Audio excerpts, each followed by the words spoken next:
Hi Lacrosse fans, welcome back to episode number 7 of the Sticks and Picks Lacrosse podcast presented by Lacrosse Unlimited. I'm your host Will Petchnig alongside co-host Jake Fox. Be sure to check out lacrosseunlimited.com for all your lacrosse needs. Lacrosse Unlimited sells the best lacrosse equipment, apparel, and lacrosse footwear since 1990. A big thank you to True Lacrosse for their lacrosse handle giveaway and congrats to Ty McRoarty for winning. In today's episode, we talk to a future Canadian Lacrosse Hall of Famer, and we go through his awesome career full of stories. No player for the Colorado Mammoth will ever wear his number 9 jersey ever again. We are proud to support the growth of the Creators Game. We have partnered with the 2020 Global Lacrosse Summit to help bring a better understanding of how much work goes into growing the game of lacrosse. Make sure you sign up for the summit as there are limited spots available. It is free of charge. Now, let's get into episode number 7.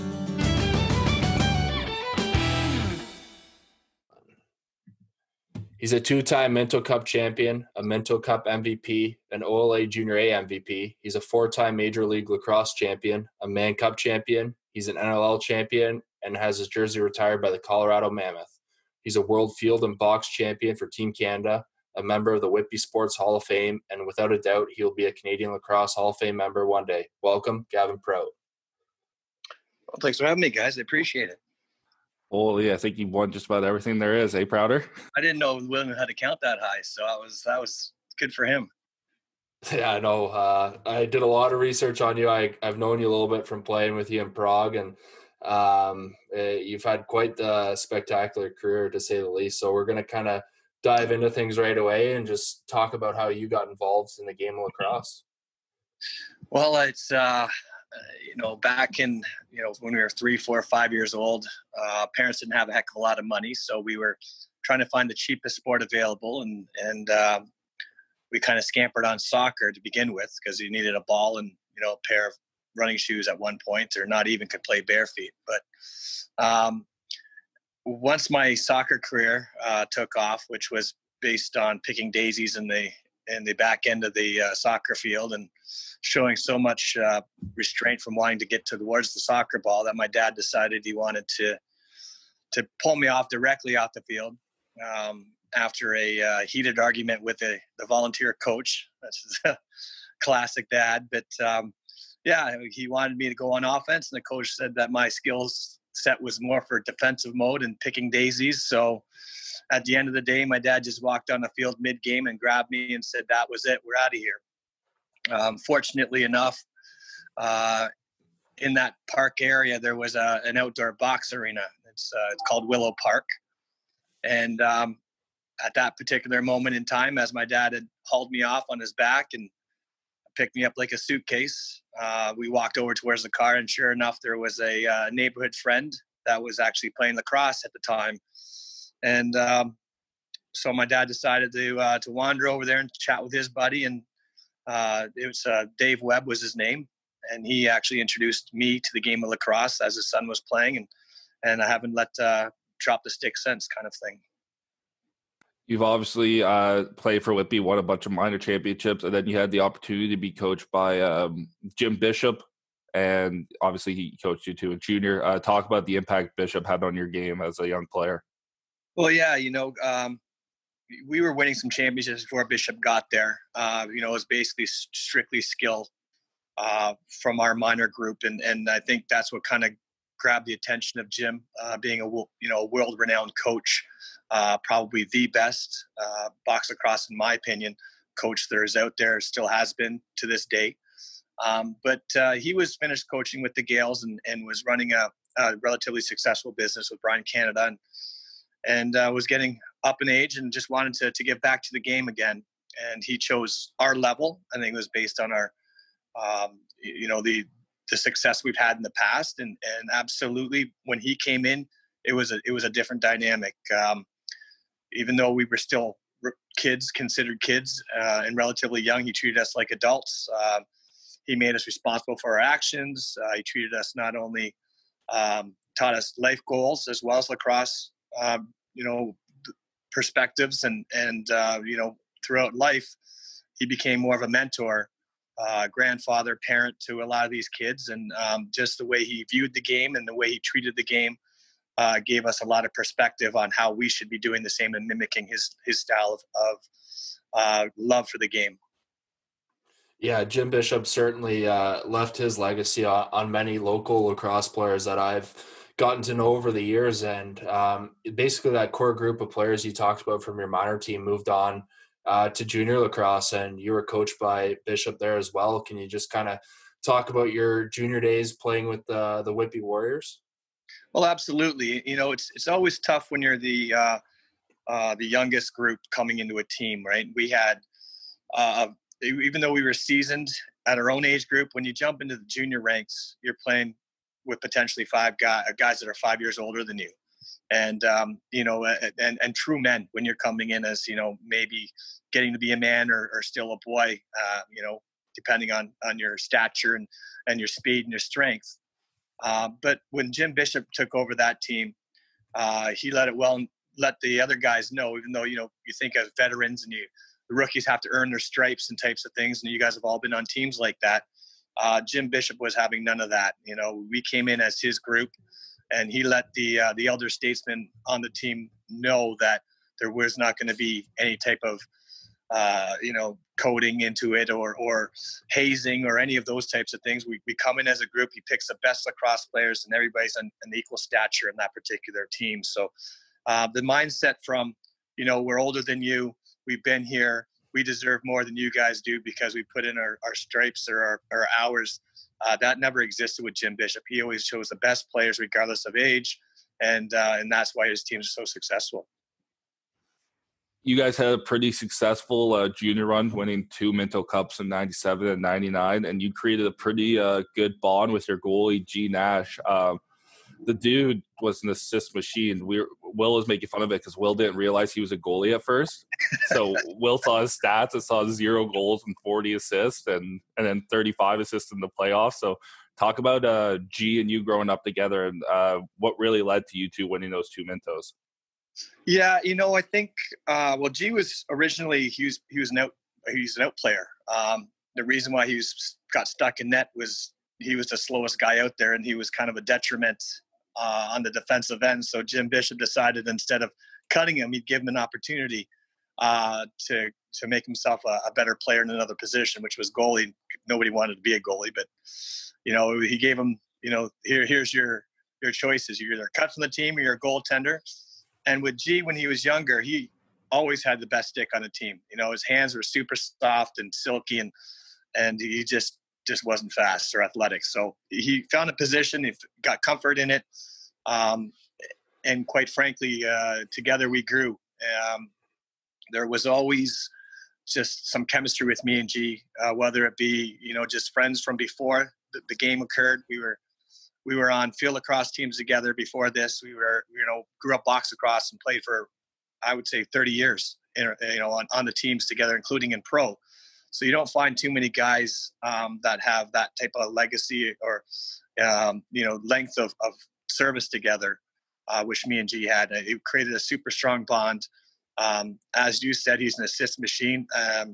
There's no doubt that he was instrumental tool in our championship runs. You could just run down the floor, put your stick in the air, and he's going to hit it without even looking at you, and without you looking at the ball. And that's what made him so successful. That his stick skills were, you know, nobody had any type of skill back then. There's big blocking goaltenders, but they were head and shoulders above all other goaltenders that I saw from a stick skill at point. And I think that came from him using his stick almost every day in the summer, both the small stick and the big stick. Obviously, in my mind, I think the Minto is obviously the hardest championship in all of lacrosse, and you got 2 of them. Which one you think was a little more special? You had 97, 99. Yeah, I think the 99 was it's tough because 97, you win your first one, right? And you always kind of remember the first one. But quite frankly, the 99 one, to me, was a little bit more special because we had the majority of our age group back. There were some of the guys that when we grew up, they were cut from juniors because they just weren't good enough, or, you know, we had better players that were older than them. And then as those players graduate from junior It gives the opportunity to those other guys that were secondary or in the B squad to come up and actually play. And it was those guys that we grew up playing with in the minor systems that could enjoy this particular championship as well. And not to mention that was the year after Jim Bishop passed in '98 that we dedicated that season to his legacy and his life. And we achieved our goal at the final end. So I think that's what made it super special.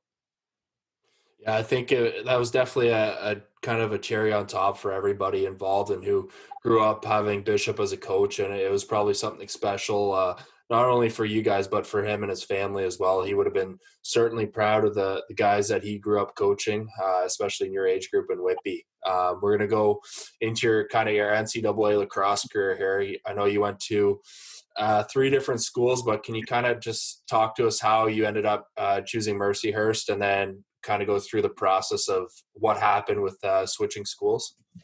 Well, I mean, the simple answer is I didn't choose it. It chose me. Back then when we were growing up, there wasn't a lot of opportunities for Canadians in the NCAA. There was probably a couple of Division II schools or Division III schools that were sniffing around.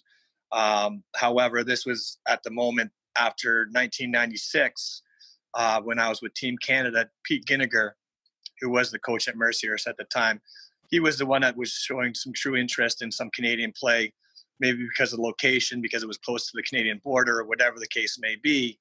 But he was the one who was following up and trying to really lock us down as players and truly showed us that he was interested. Whereas the other ones, you get, a letter here, and if you're interested, give us a call.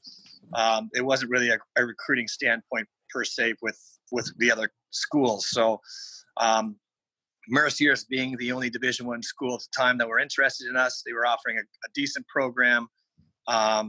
They were offering a good chunk of money. And so that kind of made my decision for me.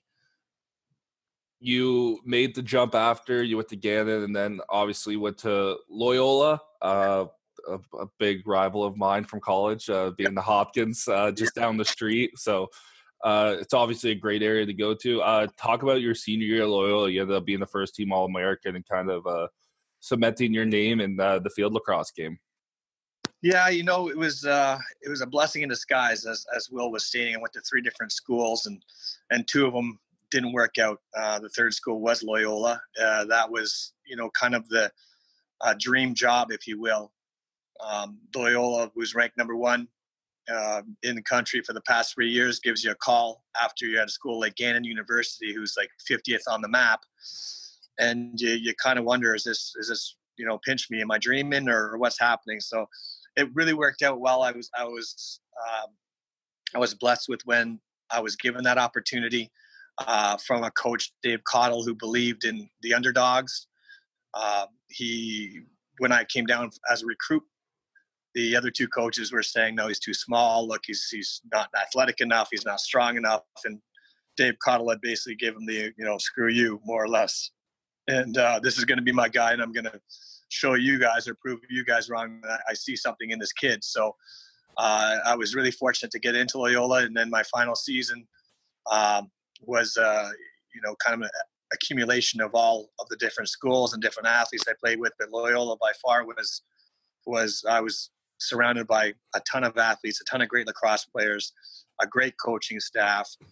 And at the end of the day, if your coaching staff believes in you, you tend to rise the occasion, or they put you in positions to succeed. And that's what happened with Loyola. And I was fortunate enough to be on the scoring end of a lot of plays that originally would not have gone to me, in these other schools. So it was just truly a blessing to get down there and be able to get into the mecca of field lacrosse area. As you know, the Maryland area, in my opinion, was the mecca. It could still well be, and just had a great time. Compare field lacrosse kind of to what it was when you played, and I don't know how familiar you are with the game now if you're still watching, but compare the games from when you played and how it looks now, and kind of your view of the growth of the game. Sure. I mean, when I played, it was just before I got there. It was the stall game. It was strictly tactical. You see games that are 7-6, 5-4. Princeton's winning championships, 7-3, and they would just run the ball out. And it was boring lacrosse, to be quite frank with you. It's watching the guys pass the ball around to the outside and pretending to dodge towards the net just to get their stall called off. That's not a game of lacrosse to me. So when we got there, it was getting a little bit better. I think by adding athletes on the midfield, more of a transition game factor. It now has evolved to now you have a shot clock involved, which I think speeds the game up, which is really nice to see. I think there's a lot of potential out there to give. It's just more exciting for the fans, in my opinion, from back then to where it is now, and it's probably going to evolve again into the even more exciting. Do you guys ever head out to Fed or Fells Point or anything like that when you're at school? You could say that probably twice a day. I don't know. It seems like we had. I mean, we were so close, as you know, that Towson and that area got a little boring every once in a while. So you'd head down to the big city of Baltimore, and as a matter of fact, I'm watching The Wire right now, and some of these places that even though it was filmed ages ago, they're still familiar in my mind. I'm like, oh, yeah, I remember the power plants. I remember this area. I remember that area. And we just it's just reminiscing through the television at this point.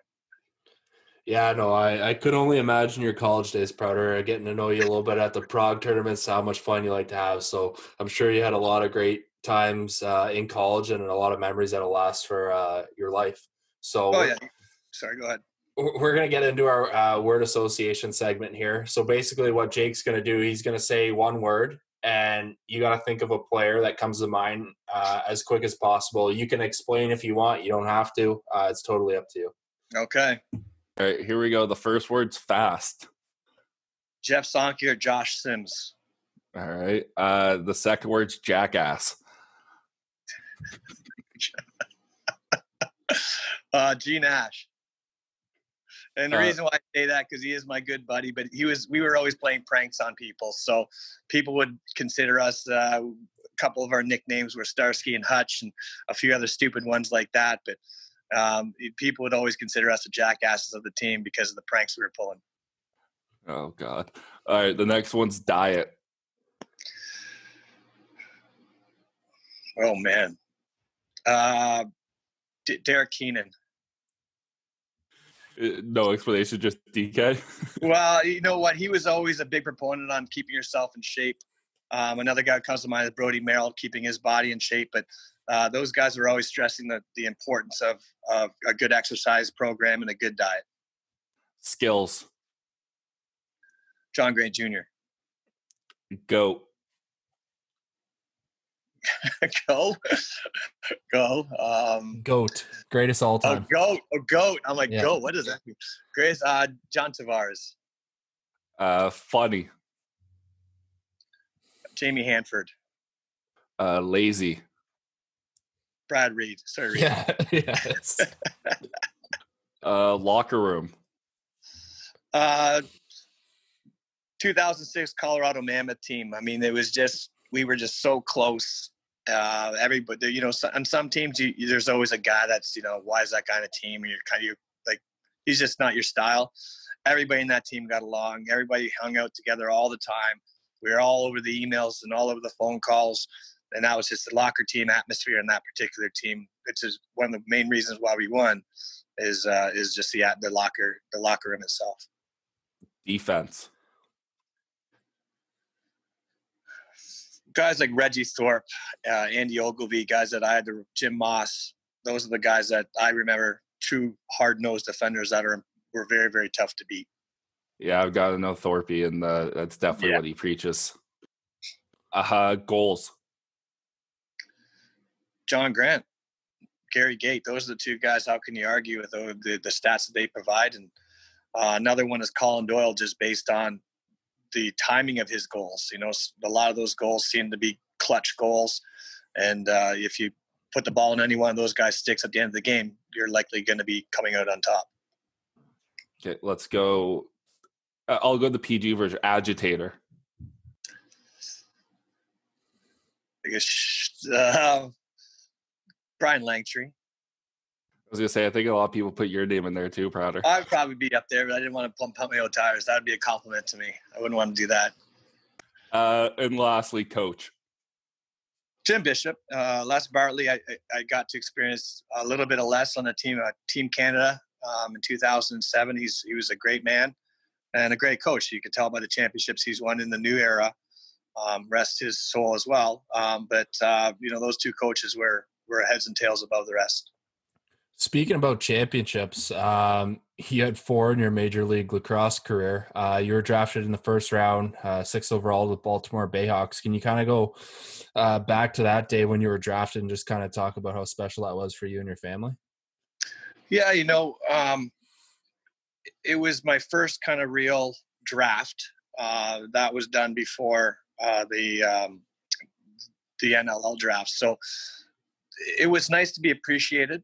Obviously, your talent, you never really know how it's going to transform into the next level. And the Bayhawks gave me an opportunity, 6th overall. I believe I was a second pick for them. I think they did a 5th and a 6th or a 4th and a 6th, something like that. But it shows just they truly had faith in my capabilities and abilities to play the field game, which I wasn't, in my opinion, truly had learned a lot about. I just transferred my box game into the field lacrosse version of it. And, it was a great opportunity for sure. Going on a team like that, stacked with talent, like tons and tons and tons of field lacrosse talent. You try to find a way to compete and to be a part of the squad. But at the end of the day, it's a team game, and we had a lot of fun. I believe that was one of the years we did win, though. I have to look at yeah, the stats, but I think so. I was going to say you won 4 MLL championships. Talk about kind of what that was like for you. I said it earlier. I think you won every title there is for lacrosse. So talk about what that feeling was for you, because the MLL back then was actually growing and was pretty decently sized with a lot of good talent. Yeah, it was. There's, like I said, there's tons of talent. There's probably 15 years of talent squished into 6 teams. There were guys that were on the older side of things. Robbie Sheck was a little bit older. I think he was in his, getting into his 40s, but he was still talented. That's a Hopkins guy for you too, I think. Was super talented and athletic for that age at that point in time. So the competition alone was fierce.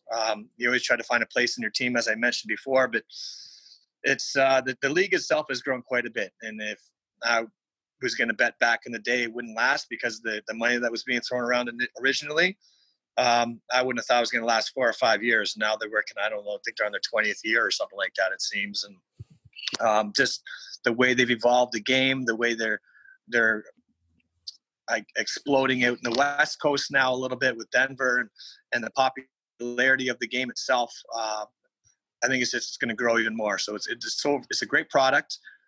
There's so many great players that they've gotten another league involved as well, right? So there's 2 field lacrosse leagues now competing against each other, but I don't think it's going to water down the talent level at all. So you went from first round, 6th overall in the MLL to being the first overall pick in the NL to the New York Saints, I believe. Good old New York, playing out of the Coliseum.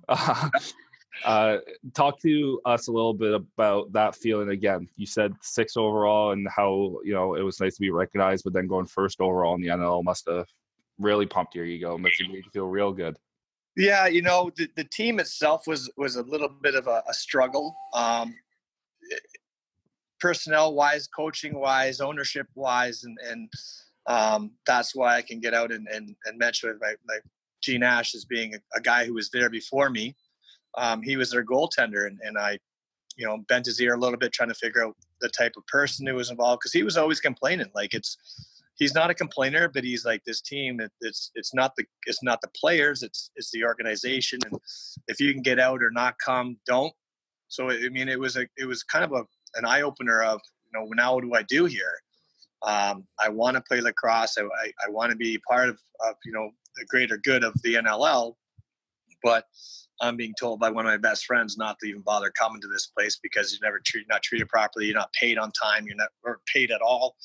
So it was kind of a frustration in my head, fighting back and forth. Do I play just for love of the game, which I've been doing my whole life, or do I want to be treated like I should be a number one pick and not have to worry about my next paycheck or how I'm going to get to the next game? If I can take a 15-hour bus ride to get up there, 2 different trains and, things like that. But overall, when I did sign and we had a great time, I think we were relatively successful from the year before. It was a building block, obviously, to where I got to. No regrets at the end of the day, but it was definitely a learning point in my life. So we can go through your stats here really quick. 196 games, 983 points, probably the part you're most proud of, 328 penalty minutes, and then 5 points per game in your career. Talk about kind of it. I don't want to say the game came easy to you because it's lacrosse and never does, but your points say differently. Talk about kind of that jump from playing senior and everything and going to the NLL and, your kind of role, because you became a point scorer, but you're also a shit disturber. Yeah. Well, it's kind of, you adapt to your circumstances and situations. When I first got drafted to the NLL with New York, they needed more of a goal scorer / a playmaker.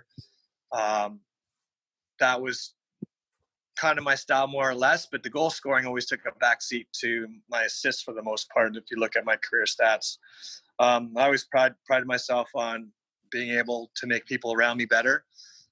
Scoring goals doesn't necessarily do that, right? You're the finisher, but you're the tail end of a play. Whereas if you're the playmaker or an assist man, you start the play, you create it. You could be a first assist or a second assist, but it's the way that you're pulling the defensive around that truly I understood and prided myself on. So, that being said, moving to different teams, the next year we had Roy Colsey on the team. We had Chris Driscoll, so I no longer really needed to be that goal scorer. So then I moved to the other role of the playmaker or assist guy. And then you go to teams like Colorado where you have Gary Gate and Brian Langtree and, Jay Jalbert, who could all make their own plays. So now you have to worry about, okay, how am I going to work off ball? I'm not necessarily going to be on ball all the time. I'm going to work for off ball. So there's a lot of times that you really need to adapt to your circumstances. And that's what I found the hardest part that a lot of guys are finding nowadays, that they're stuck in this role they believe that they earned more or less, but then they get to this new team where that role no longer exists. And I find that a lot with the team that I'm coaching in the ALL, that these guys are super talented, but sometimes they just don't know how to adapt to a different role. Being the number one ball carrier in the ALL and jumping up to the NL, guess what? You're not going to see the ball more than 3 or 4 times a game. So you got to find a new role. And that's why I think some of the guys are spinning their tires and stuck in certain areas, even in the NLL, where you have to find a different role sometimes. You obviously played New York, Colorado, and Edmonton. We kind of touched on New York already. You played majority of your time in Colorado. Talk about the Loud House, and obviously you made a huge impact there with your jersey being retired. So no one's wearing that Prout 9 on their back anymore, and that number 9's gone. So talk about the whole Colorado experience for you. Well, that was the best experience I've had in my lacrosse life.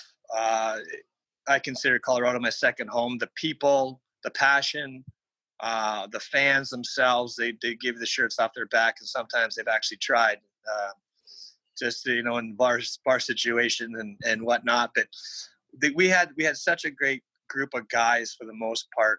The core growing together 5 or 6 or 7 years. You don't see that a lot on any of these NLL teams anymore. People are being switched back and forth. It's based on pay. It's based on salary. And a lot of those guys didn't really make much or care about the money that were on that team. So that's why we were always having a good time. Colorado itself is an amazing, beautiful place. Denver's one of the greatest cities I've been to, traveling around for my lacrosse experience. And, overall, I can't say enough about the organization. From the ownership is top notch. They treat everybody the exact same. It was night and day going from a place like New York, and I don't like to trash them by any means. It had nothing really to do with the fans or anything like that. Just the experience itself was you're going from, it seemed like a minor league team to finally you made the majors in Colorado. And as I was mentioning, Stan Kroenke did a great job treating all of his players the exact same.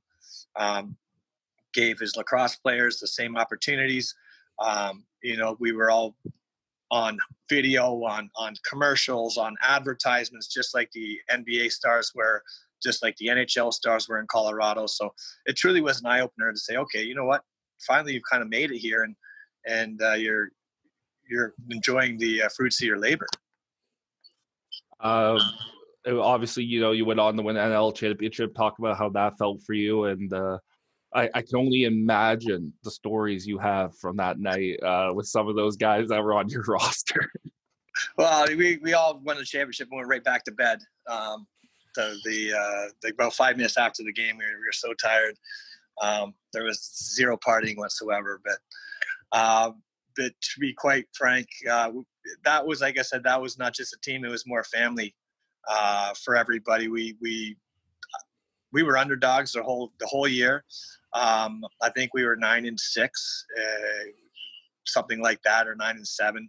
Nothing at all to say a playoff, going to another round or going to the finals or even winning the finals, running up against teams that should have beat us. And for whatever reason, just we overcame adversity together, and we gelled at the right time. And then at the end of the season, everything, it couldn't have been more perfect. Like the situations, the goals, the timings of the goals, and it was a runaway in the championship game in another barn, being a visiting team, and it was super special.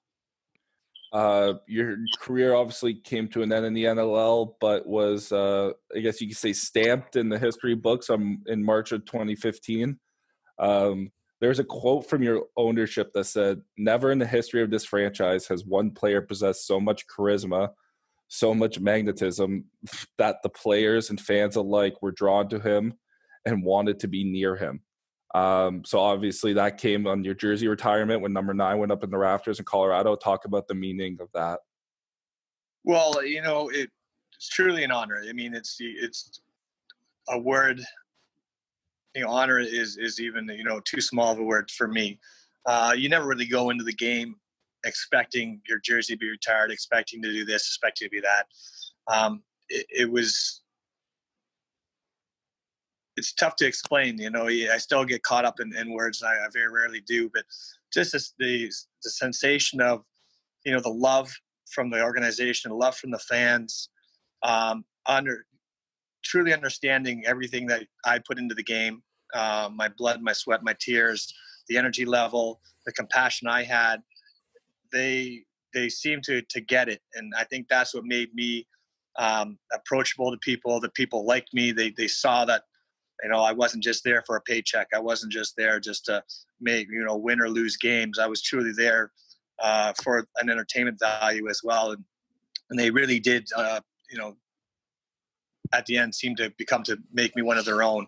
And the jersey itself is a reminder of all the hard work I put in when I see it. And hopefully they do too. Just a good memory of my lacrosse career in Colorado.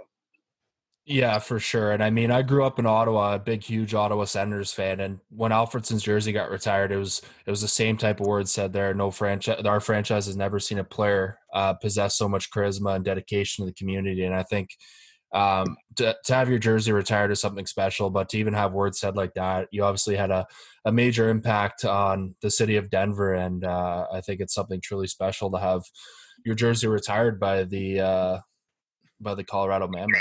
So especially in lacrosse, I don't think people understand how rare of a thing having your jersey retired in lacrosse is. So it just goes to show the career you had there, Prouter. I appreciate it. Thanks, guys. We're going to get into kind of your major series career. You played with the Brooklyn Redmen, now known as the Brooklyn Lacrosse Club. You came in right after winning Minto Cup in 2000. You were right away named MSL Rookie of the Year, and you also won a Mann Cup that year. Can you just kind of talk about that experience? Yeah, and once again, you're jumping up to the next level, right? So you're the big fish in a small pond in the junior level, and then you all of a sudden become this very small fish in a much larger ocean when you go up into the senior level. You're playing against guys that play pro. They're, it could be 20 years. They could be 10-year pros, but most of that senior league is pro stature lacrosse players. And so going up and finding a role again on a new team is always difficult. It's like joining a new job. It's, everything else, you're not quite sure. Sure, you've had some experience with some of these players, but they've also grown and evolved into maybe a different lacrosse player than you knew them to begin with. But lacrosse is kind of like any other sport. If you're successful at it, you look back on the team, and the team was welcoming in Brooklyn in 2000. It's about the players in the organization themselves. If they treat everybody with respect and they treat everybody equal and they treat everybody as well as they possibly can, you tend to be successful. And that's what I found with Brooklyn. Even though we had guys coming in from all over the place, we had guys coming in from Orangeville, we had guys coming in from the beaches, guys, a couple guys from Peterborough. They weren't always just Brooklyn guys. There's these guys that have been drafted and pulled onto this team, but they treated Brooklyn like it was their home, and they treated everybody with respect, and there was no qualms with anybody on the team itself. And I think that's what made that team special. The fact that we were once again underdogs playing Victoria Shamrocks, who were stuffed with talent on that level at that point in time, and beating them 4 straight was unheard of. We have a lot of guys when they come on talk about just how different summer ball is to the NL, because a lot of Americans don't understand the difference that you're going from a weekend warrior league to basically working all day and playing weekdays and then having the weekends off. So talk about kind of that drastic change between the two leagues when it comes to playing.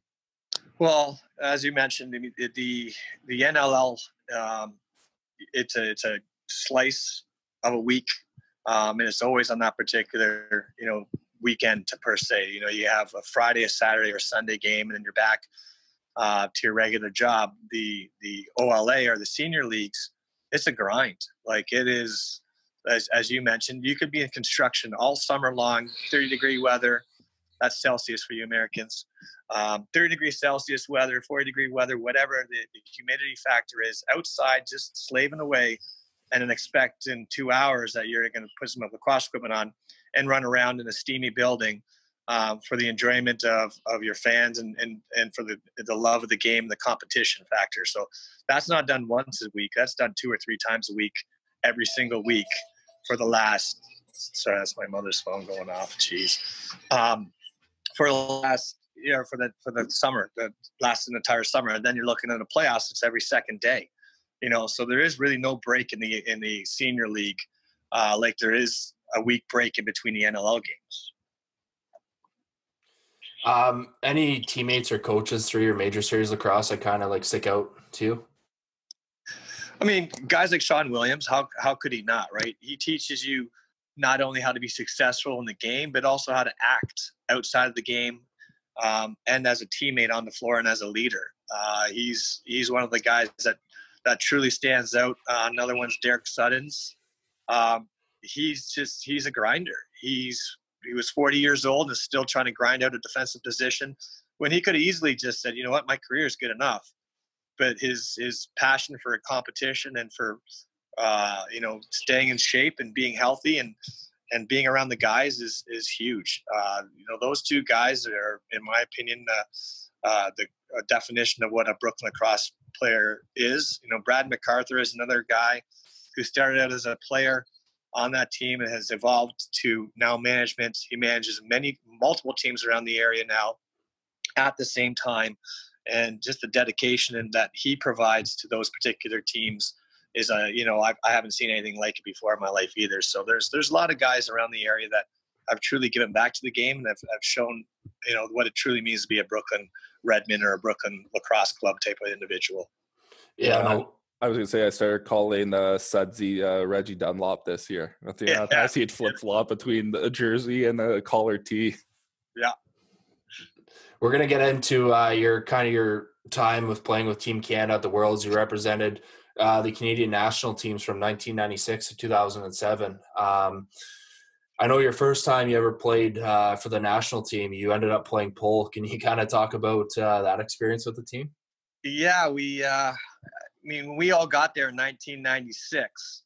There wasn't a field lacrosse league that you could participate in. There weren't organizational sports for field lacrosse. It was basically you're tossing your best lacrosse players that you could think of onto a team and finding a position they'd be successful at to make the team successful.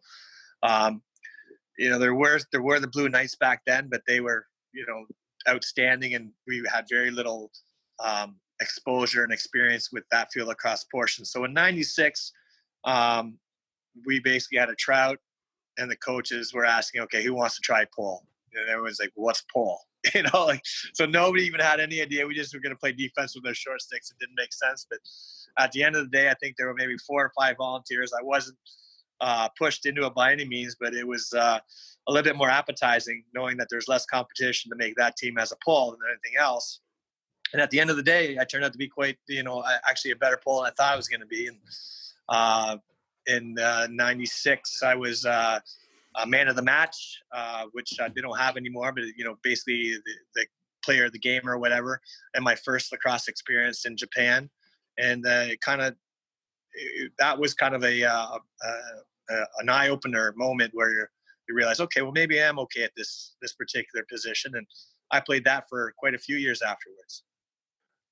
Who was your first game against when you played pole? Ooh, it might have been England in '96. Yeah, lucky you. My first game, because I played pole with the Iroquois team, I played against the U.S. So yeah, lucky you. Yeah. The next game we played against the U.S. and got beat at like 26-4. So the high of the man of the match quickly dissipated into, oh my God, what am I into? So looking over, we got 2007 gold for the indoor, 2006 gold for the field, 2002 silver. I want to talk about the silver one though, because you actually blew your knee out and still became an all-world player in that game. So talk about that experience for you, and Jesus. Yeah. Christ. So it was tough. We had a really good team, and at that point I was really comfortable with my field lacrosse ability. I had just finished with Loyola, who taught me a ton. I was just drafted. I just had a good year in the NLL, et cetera, et cetera.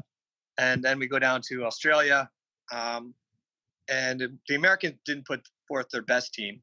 The MLL was not allowing their star players. I guess they're protesting the fact that they want their star players to play in this, probably because of what happened to me, more or less.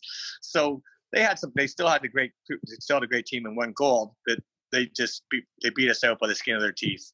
And I tore my knee, the PCL, in the semifinal game. I finished that game, and then it blew up, and I was basically a Fogo after that. Fogo would be giving me a compliment. It was, barely winning face-offs, but that was pretty much the only thing I could really contribute. And even though we lost that final game by just a goal or two, the effort, the organization, the Lacrosse Federation saw that, what I brought to the team, and I was blessed and privileged to come out with an all-world midfielder for that particular year.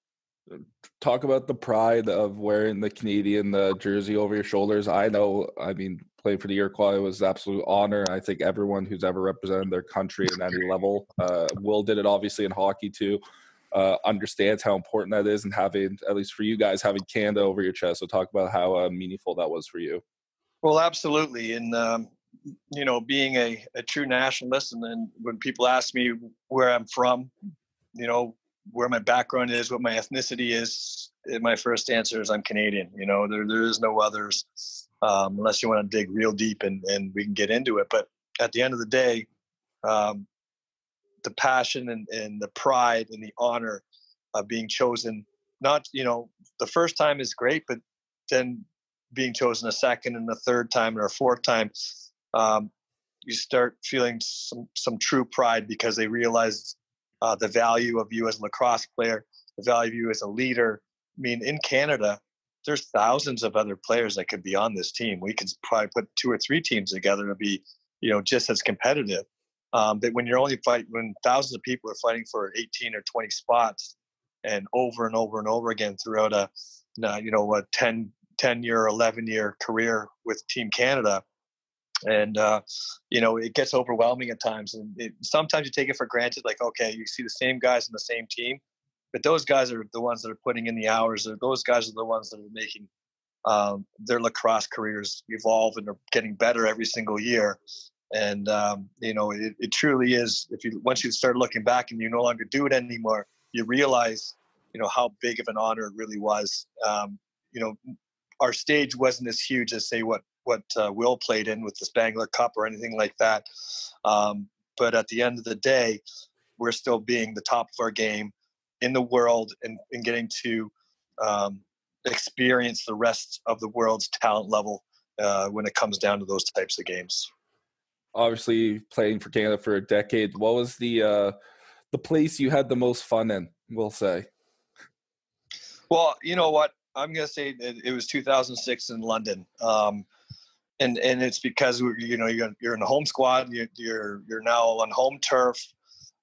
We were in London, so we had a couple of guys from that area who could show you around. And the atmosphere in that area, the final game, it was amazing. And really, how can you not have the most fun when you actually win versus when you come in second or third, right? You're kind of comparing apples to oranges there. But it truly was one of the greatest times and experiences of my life, because my family got to witness every single game. A lot of my friends got to do it, whereas, watching it on TV is 100% not the same thing. Yeah, no, my parents don't want to buck up to go to Israel. I don't get it. I mean, yeah, no, for sure. Winning is probably the greatest feeling in the world. And I know you talked a little bit about it earlier, and fans obviously can't see you right now, but you're wearing a Whitby Steelhawks hat. And can you kind of talk about your retirement right now and still involved in the game of lacrosse with coaching the ALL's Whitby Steelhawks? Sure. It's took me a couple of years after I retired to figure out what I wanted to do and be in life.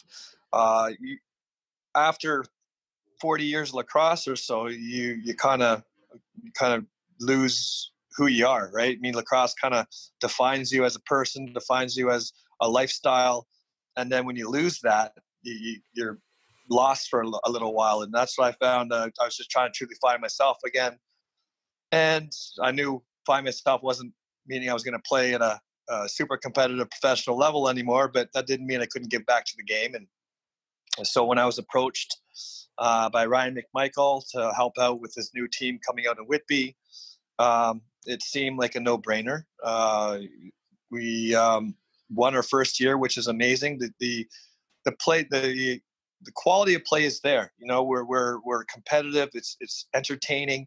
These types of guys that are there are either just a little bit too young for the NLL, or a lot of them are on practice squads, or they need to work on one or two things to get them to that next level. And it's a true joy in watching some of the guys that I've coached, like Blaze Reardon as an example, goes from playing with us. He tried 3 or 4 other teams, didn't, Buffalo, Rochester, didn't get a sniff, came down to play with us in Whitby, and now he's a full-time starter in Philadelphia. And so, those types of guys that are the ones that you're coaching, the ones that you truly want to coach for. JP Keeley's another one, an Ottawa boy that really works his tail off every single time he's on the floor. Hadn't really gotten that sniff, and he's been bounced around quite a bit and played with us last year as well, or not last year, the year before. And, now he's up in Buffalo again. So just watching those guys get to the next level, Austin Murphy, Cam Milligan, Liam Osborne, a lot of these players that would never have another opportunity if the ALL wasn't there. And that's the types of players that are really showing their talent level and the ability to move to the next level. Yeah, you mentioned JP, and I think JP is kind of a detriment to kind of what the league's doing, is where, every year, especially now with expansion and everything, we see guys who are young who are making their impact on the league and making that jump. Or you see older guys now who are trying to, who had a rough start, had whatever it may be, and now they're making their way back and trying to battle back to the NL. A guy that pops to mind about that is a guy like Joel Matthews, who's battled through a lot of adversity. He was in the ALL, and he's trying to make that jump. So I think the ALL does a great job with all that. You couldn't stop playing altogether, obviously. You made a return when you went to Prague playing for the Green Gales. Talk about coming back and playing one last time in that tournament and just that overall experience. That was also kind of a should I, should I not type of thing. And what really, truly brought me back to the should I side of things is the guys that asked me to play wanted to play together. I had a lot of buddies on that team. So I went over there just anticipating having some fun, right? Just kicking the ball around for a little bit, tossing it, and getting to play with some guys that we would never had the opportunity to play with before. So that was kind of what I was going into. And then there's something bigger that happens in that tournament where you make new friends, you make new acquaintances, you make lifelong friends. So I would never have met Will unless I was on one of those teams types of things, right? So it's bigger than the game. That particular tournament itself is absolutely competitive. There's no question about that. But it's what's behind the competitiveness. After the game is done, you all go and have a beer together. You share stories and you have some fun in a different country. And that's what it truly came down to. Making the friendships, the lifelong friendships were more important than actually winning the games to me. But then you realize once you're in that game, that competition comes first and the friends are no longer there anymore. Once that mask is put on, it's almost like there's no faces involved. And you run through anybody you can and you try to win every single game. And everybody kind of understood that, which was just special. Yeah, no, for sure. And I mean, I remember my first time over there with you, it was like, I don't know, like the biggest paparazzi Hollywood star was walking into the tournament when you were there. So that was kind of cool for me to experience that. And that's when I kind of really got to know you. And you said it exactly there. You meet some friendships that'll last for a lifetime. Like you said, I met you there. I met guys like Mike and Brandon McFarland. Like we call them the GOATs. And it's just people you never meet without those tournaments. So, I mean, it's just something truly special. And we're going to kind of go into a little bit of story time. I reached out to G. Nash, and he gave me two stories that are PG and that we can talk about. And I was laughing pretty hard when I thought about you doing this. So the first one I'm going to ask you is your recruiting trip to Colorado when you guys were both free agents. You ripped it out on the night before at an Avs game in Colorado, and then the next day you went to a Harley Davidson dealership to go biking in the mountains. Can you kind of tell us about that story? Sure. So Steve Gubbett was the general manager or president at the time, and he was in charge of recruiting us. And it was myself, G. Nash, and Nick Carlson were the three recruits that were coming out of New York. Reason why we were unrestricted free agents because of what we talked about before, where our paychecks weren't given, and there was some grievances on the line, and eventually we won unrestricted free agent just based on that. So we had the opportunity to go to any team in the league who wanted us. And Colorado was obviously had a great pull. Being in Colorado, having the fan base, having Gary Gate on the team at the time, and a few other guys that I'd played with in the past, Josh Sims, Jeff Sonke. So those types of guys were kind of the factors involved in making my decision. But what happened was, so after the night, the morning of, Steve Gavin wants to take us to a Harley Davidson, who were also our sponsors at the time, Blue Sky. I think they're Blue Sky Riders or something like that. Anyways, as we're getting there, I'm asking questions like, I've never driven a motorcycle before. Like, what do we need to know? And the way he was explaining, he's like, oh, not a big deal. You got your clutch in one hand and you got your gears, and then you kick the gears up with your left foot and you have your throttle in your right hand. I'm like, whoa, wait a second here. Like, I can barely tie my shoes this morning at this point in time. And you want me to learn how to drive a Harley in a matter of 30-minute drive over to the rental place. So we get there, and G's way more nervous than I am. Like, I'm still on the, this will be cool. This will be super cool. It should be easy. It's not even close to easy. But so we get on our bikes, and me and G are very cautious. We're just tooling around the parking lot at like 2 kilometers or 2 miles an hour, whatever you want to call it. And he's stalling his bike out on a regular basis. And I'm laughing at him. I'm like, oh, this is, I'm kind of getting the hang of it. However, Steve Gavin and Nick Carlson are avid riders. They know the innuendos, the ins and outs of bikes. They're cruising up and down the street, just watching us, back and forth.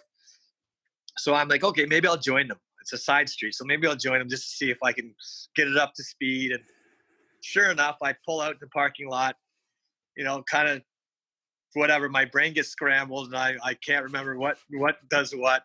I can't get the gears in the right position. The throttle's pulled up to 100%, and my clutch is out. All of a sudden, the bike takes off on me, and like literally 10 feet from the parking lot, takes off, hits this minivan parked aside the street. So I've totaled this bike. I can't ride it anymore. I'm trying to yank it out of the wheelbarrow of this minivan, and lo and behold, church is getting out, and it's right in front of church. So they got this little guy trying to yank this bike out. All these people are coming out of church, and sure enough, it's the pastor's vehicle. So I'm like, oh my God. And they're calling the police, and the police, the fire engines, the ambulance, they're all there. I'm getting my blood tested, and I'm like, what is happening here? Like, this is embarrassing as all hell be. But so eventually, to put a long story in perspective, we ended up being on the back of the bikes the rest of the time, because after what G saw what I did, there's no way he's trying to get on the road. And thank God, because we probably would have gone over the edge of one of those mountains at one point and not been here to speak about it less likely. Oh, that's great. I was laughing when G sent me that over. And then the second one is it's funny too. And back to our Prague days, I know how much you like your Grand Marnier. Can you kind of talk about one of your first interviews in Colorado, and they kind of went into some personal questions and how that kind of unfolded with your GM. Can you talk about that story? Oh yeah. So there was a media guy. He was doing a showpiece for a newspaper on the Colorado Man, because we started becoming more popular and more questions are being asked, and he wanted to do a feature on us. And he followed us around for a weekend. Probably changed his perspective on lacrosse players, that's for sure. But he was coming around and asking us, questions here and there. And one night after a game, we go out to one of the regular haunts that we go to have a couple drinks, and the reporter's getting a little tipsy, so he's like, starts asking questions about what you normally drink, what you normally like. And I said, well, if this is going to a newspaper, I'm a big Grand Marnier fan. So if whoever reads this next, or the next game after you read this, you can buy me a shot at the Blue Sky Grill, which is the bar that's attached to the Pepsi Center where we played, whenever you want. So sure enough, it goes out in the newspapers. By the time I walked in, there was about 250 shots of Grand Marnier that were literally lined up around the bar. They had to get extra bottles in, and I was supposed to take them all. So I took a lot of them. I can't remember how many there were, because that's how many I took. But at the end of the day, that's how cool those fans are. They'll go there, they'll read that, and then they'll keep that in their memory bank. And then say 3 or 4 years later, if I visit, tomorrow, and I meet some of these guys or see some of these guys, they're still going to have a Grand Marnier sitting there waiting for me type of thing. So it truly is, it's a family like, or, until you get too many Grand Marniers and it's not family oriented anymore. But the people that are there, they're the best. Yeah, no, for sure. And G was just getting a good crack out of things looking back, and how, I guess, upset your GM was at the time that was in the paper. Yeah, Steve was not a big fan of me announcing that I liked a specific kind of alcohol, because it made me and his team look, like we were alcoholics, which was probably true at the time. I'm not gonna lie to you. We were pretty good at drinking, better than lacrosse most of the time. But yeah, he made it quite clear. I'm like, well, what can you do? I can't retract the statement now, Steve. So we either have to deal with it, or you can just close a left eye when I'm your left side taking Grand Marnier shots at the bar. If you don't like to see it, you don't have to be there type of thing. And he was not impressed at all. We're going to have to get G on so you can get back at a couple stories for him. Sure, yeah, for sure. I got a few of his. Perfect. We can't wait for those. We're going to go into our final thing here. I'm sure you've seen a lot now, been coaching and throughout your career as well. Lacrosse officials do take a lot of abuse. And one thing Jake and I are trying to do is try to help them out and kind of give players and coaches perspectives on their favorite referee and why. And what we're trying to do is just kind of limit the abuse towards them. So we're going to ask you who your favorite lacrosse official was and why. Well, you know what? I have, thinking about it now, there's three that come to mind right away. Chet Couture from Ontario. And then there were two Western ones, a guy by the name of Rick Lum and a guy by the name of Todd Lorenz. So those three truly were, in my opinion, heads and shoulders above what we saw on a regular basis. So when you had those guys reffing, you're like, great, we finally got a referee. And very rarely do you see coaches or players saying, yeah, I'm glad that we have this reffing us. You know, so he's like, oh, crap, this guy's reffing us again. So the reason why is because these guys always came to the game knowing that their role was just to officiate and mediate the game. They weren't trying to take it over. They weren't trying to overwhelm or stop plays or make it about themselves, you know. And as a captain, talking to these individuals, these referees, they made it comfortable. Like, they had so much respect for each player, and it showed that these players in return had so much respect back for them. You know, and I find nowadays, and their communication factor was above all else, you know, impeccable. So they would communicate the game to the guys that needed to communicate to, whether it be coaches, whether it be the assistants or the captains. And they did such a great job at doing that at all times that it made it so much easier to deal with them. That you cut them a break because they were cutting you breaks all the time, right?